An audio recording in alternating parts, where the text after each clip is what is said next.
What's up, guys? This is Acid Roots. I've got a DJ Khaled album, which is his 2015 album. I changed a lot.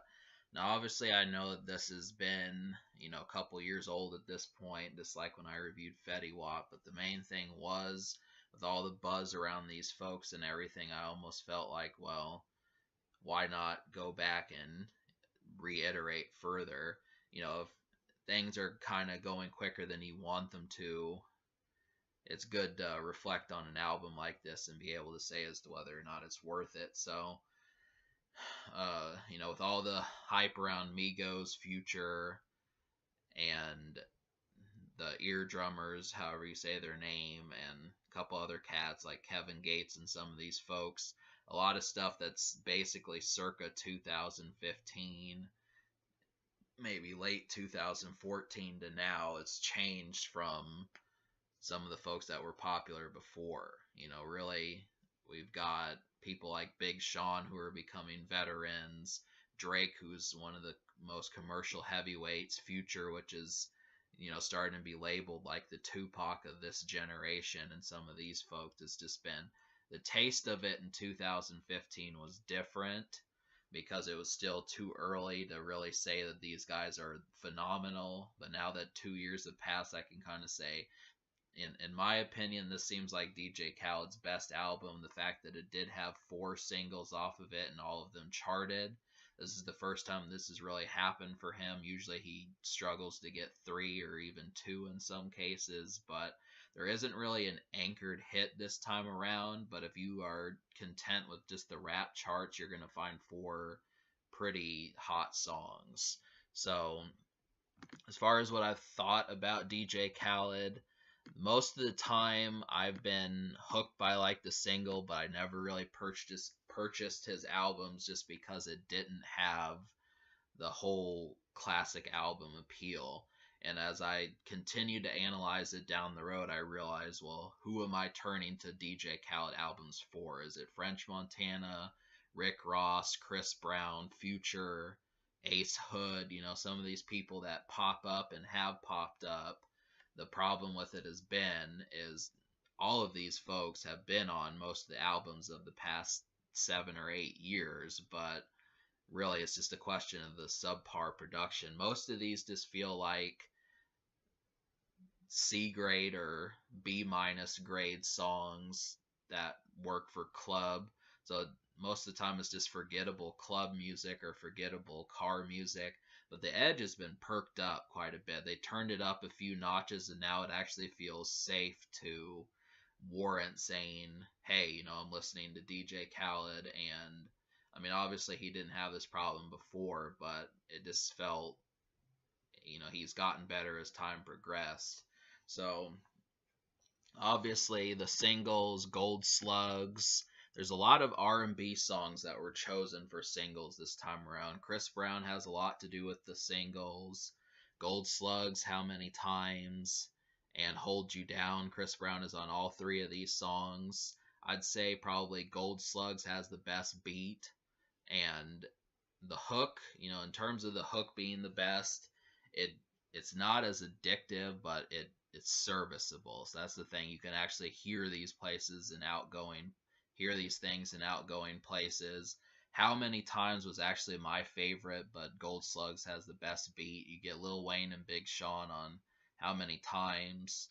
All of this is, becoming collective R&B, which I don't think he did before, but it works. That's the thing. And then the 4th single, which was They Don't Love You No More, we threw Jay-Z on there, and Meek Mill and Rick Ross are some that continued to keep my attention. Most of the time, just Rick Ross being on the song is enough for me to check it out. Rick Ross is really good at songs like MC Hammer, which is one of his best songs. And the fact that DJ Khaled can do this type of song, the sort of stuff that Lex Luger was so good at, the fact that we are still pumping out songs with high octane energy is definitely good.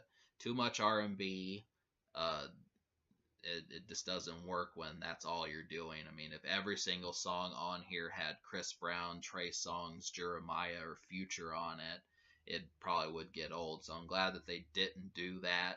It was kind of like a balance, you know, for a good while there. Basically, every rap song had an R&B singer on the hook, but that's just not the case this time. Songs like "I Ride" and "They Don't Love You No More" and "I Ain't Worried," you know, these are plenty of songs to just go out and actually ride to. It works for summer, that type of stuff. It's hits all across the board.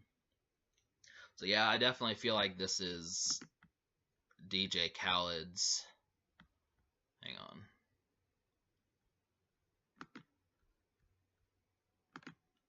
Yeah, I definitely feel like this is DJ Khaled's best album.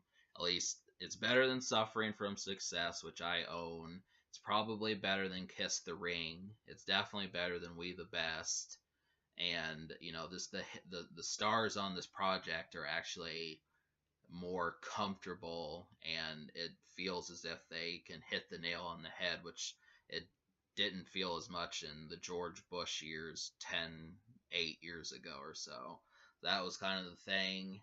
And, you know, luckily we have 4 singles for folks who are just looking for the best songs. You know, there's 4 of them this time.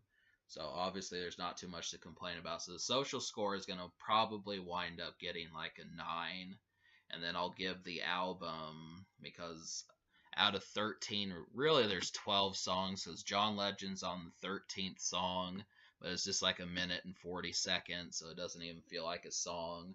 So out of 12, I wound up liking 8, and I'll list those for you that you know, these are some songs that I recommend you hear if you haven't picked up this album yet. This is just for future reference and just fun to listen to. But "I Don't Play About My Paper," "I Ride," "Gold Slugs," uh, "How Many Times," "I Ain't Worried," "They Don't Love You No More," and then the 7th song is "Hold You Down," and then probably the song I was on the fence about, which pretty much would be the 8th song, would be I Swear I'd Never Tell Another Soul. So that one was kind of in between. They Don't Love You No They Don't Love You No More and "Gold Slugs" feel like some of the best beats on here, and then "How Many Times" was another one that felt like that. Chris Brown really nailed it this time around. He fits into the architecture of the album rather well. Rick Ross is always a good thing on here. Jay-Z was kind of a surprise. Ace Hood doesn't really, I mean, if you pay attention, he's on not some of the best songs, but it's just because he's just not high enough up on the pyramid. But, you know, really Future gets plenty of shine. I think he's going to draw a lot of the crowd, and probably did. But really, most of the time, Future doesn't even drop a verse. It's just him in the hook. So you're just getting an auto-tune type hook, and then, you know, that's your song. You know, you throw Yo Gotti on there or Rick Ross, and you have a song basically. But you know, I was not, you know, 2 years ago when I first started this channel, I was not paying attention to the most popular of commercial rap. So I kind of missed this train somewhat, but I definitely say that this, you know, this wound up being a pretty slick trip to take. You know, it's not something not worth it. I mean, obviously, I'm not super trend happy, so I'm not someone who's gonna be on the bandwagon and jump on all the latest hits and trends, but I will say that this meets you halfway, so you don't have to worry about selling out, but then you can also find what you want at the same time, which is what I did. So really, I give this album about an 8 out of 10 and a 9 social. So can this record be topped? Not really. This is DJ Khaled's best album. I love the commercial appeal of it, and this is a good look. I don't know about Major Key, but I will probably review Grateful the day it comes out or close to it. Subscribe for more fun.